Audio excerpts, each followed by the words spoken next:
ఐబొమ్మ కేసులో మరో కీలక పరిణామం చోటు చేసుకుంది. ఈ కేసులో ప్రధాన నిందితుడైన ఇమ్మడి రవి మరొక వ్యక్తి పేరుతోటి నకిలీ గుర్తింపు కార్డులు సృష్టించినట్లుగా పోలీసుల విచారణలో వెల్లడైంది. ప్రహ్లాద్ వెల్లెల అనే వ్యక్తి పేరుతోటి Ravi fake PAN card, driving licence తయారు చేసుకుని వినియోగించినట్లుగా తేలింది.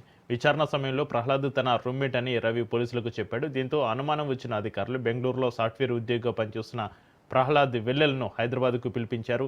కస్టడీలో ఉన్న రవిని ఎదురుగా ఉంచి ప్రహ్లాద్ను విచారించగా అసలు విషయం బయటపడింది.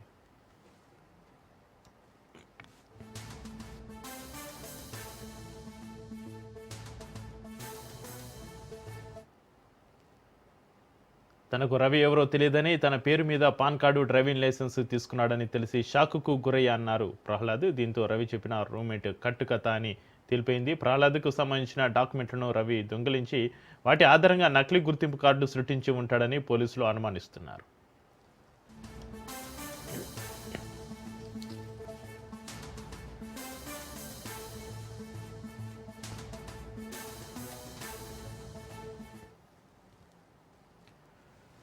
నవంబర్ 2025లో మొదలైన ఈ కేసు విచారణలో ఐబొమ్మ వెబ్సైట్ను రవి ఒక్కడే నిర్వహించినట్లుగా పోలీసులు ఇప్పటికే నిర్ధారించారు. కాగా రేపటితోటి రవి పోలీస్ కస్టడీ ముగియనుంది.